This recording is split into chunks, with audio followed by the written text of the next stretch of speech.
Hello and welcome to this video about transformations on the coordinate plane part 1. The learning target for this video is applying translations and reflections. And so we're going to look at two different types. Ultimately we have three types of transformations, but we'll get there in part 2. So the first one I want to talk about is translations. And some of the other words that might come to mind with translations might be something like, shifting and ultimately just moving. So if we're shifting, we're moving, essentially what we're doing is we are picking a piece up and then we're going to be moving it left or right or up and down.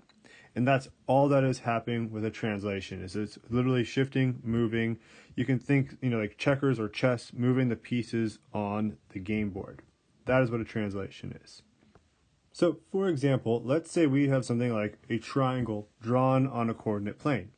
Well, if we're going to apply a translation to it, we're going to essentially pick up this triangle and then move it with some sort of combination of up or down, left or right. So let's just say that what I want to do is I want to translate this one 4 units down and 1 unit to the right. Well, what we can do is just take our point and kind of do some counting.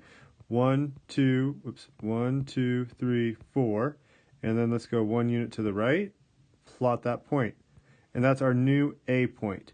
Now to signify that this is our new A, what we'll usually do is we'll put A with a little apostrophe up there, and that's like, hey, this is the new A.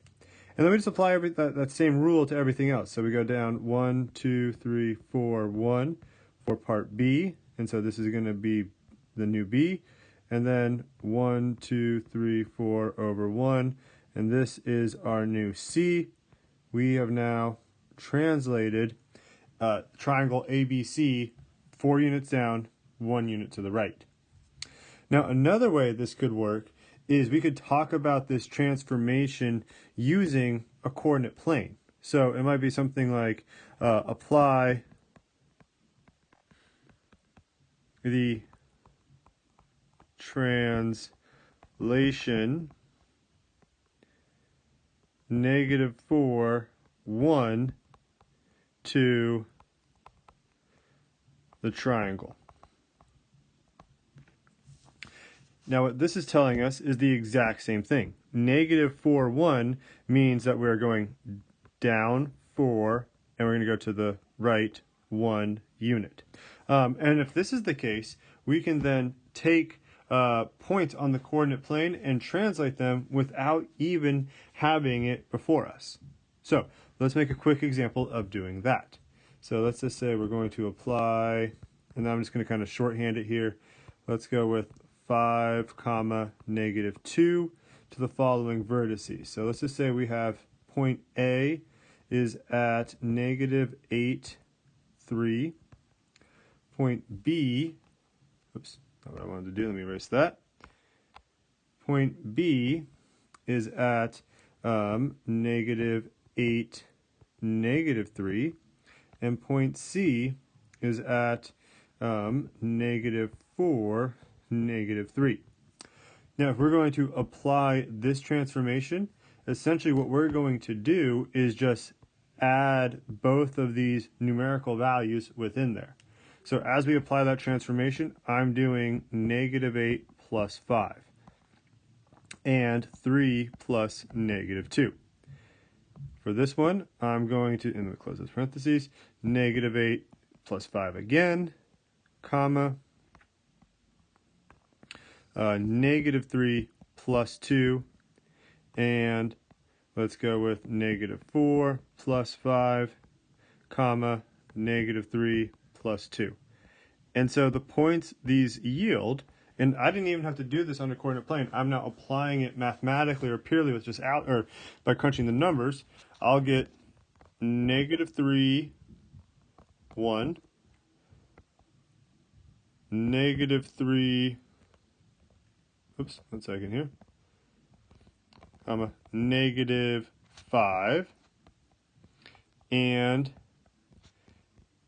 1, comma, and then here plus -2, that would be -5. And there we go. I've applied my translation by simply just adding it in with just the numbers. Now, the other thing you might be expected to do is to go back and maybe you're given an image and you have to state what that translation is. But again, it kind of boils down to finger math. You need to describe how far it is either going up or down. So here you just count that it's going down by 4, and then it's going over by 1, and you have described the translation. Just keep in mind that if you're going down, that means negative. And if you're going left, that also means negative for the translation. Okay, now let's talk about reflections. Reflections could be a little bit harder, maybe, just because it's not quite as simple as translations. But at the same time, it's just all about understanding sort of the trick of how they work. Now, when we say reflection, we're talking about how we're going to be either reflecting over the x-axis or the y-axis. So keep in mind that this is the x, and then right here is the y. If we're reflecting over the x-axis, what that means is that we're going to essentially be folding the coordinate plane right here on the x-axis so that this shape now falls down over there. And so what's going to happen is our triangle, instead of kind of being up like it is here, it's going to, the A point's going to be at the same x value, but the y value has changed. The B value is at a negative number, and the C value looks like this. Oops, not my cleanest line. Let me clean that up there. Perfect. All right, there we go. And so this would be our new A, this would be our new B, and this would be our new C. And that was given because we folded it over, and that's where A, B, and C would have all landed. Now, there's an easier way to describe this mathematically. So if we are reflecting over the x-axis, all we have to do is multiply our y coordinates by -1. So for example, we take a look at this one. This is at -5, +5. Well, when we flipped it over, we got -5, -5. The only thing that really changed was this +5 became a -5. And the same thing is true for the B and C points. We multiplied the y coordinate by -1. Now, let's think what would happen if we had a reflection over the y-axis. So now we're going to fold this way along the y-axis, and so our shape is going to come over here. So now A and B are still going to kind of be on this or around that x equals 5, but instead of being -5, it would be +5. And C, it's closer to the y-axis, so it should still be closer to the y-axis when we fold it. And there we go. And so we've now reflected it over the y-axis. And similarly, what's going to happen is we'll take our one of our values, and what changes, instead of the y coordinate, we're going to multiply the x coordinate by -1. So again, looking at B, this is -5, 3. Over here, it is +5, 3.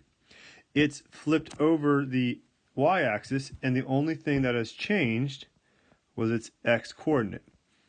And so here's where it can be a little bit confusing. Is when we reflect over the x-axis, it's the y coordinate that changes. And again, when you reflect over the y-axis, the x coordinate changes. And so let's do another example, just so you can kind of see what's going to happen. Here, you're going to be given some shapes, and you're going to need to find where they would be when you flip them over. Now, let's say I wanted to take A, B, C, D here, this little rectangle, and I wanted to reflect it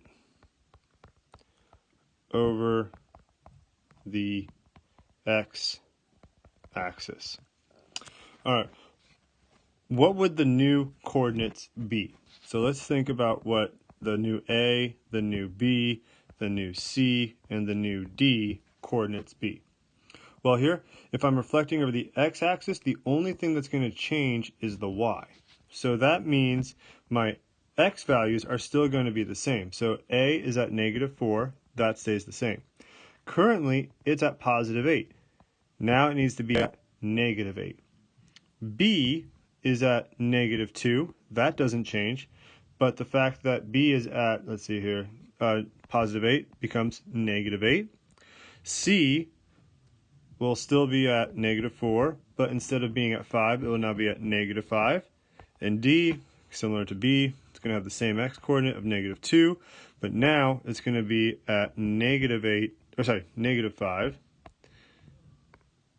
There we go, instead of +5. And so here I can plot those points. So -4, -8 is right there. B is right here, and then there and there. There we go. I've reflected my shape over the x-axis. So again, these are 2 of the 3 translations that we're going to be talking about, translations and reflections. Good luck on your homework or practice, and let me know if you have any questions.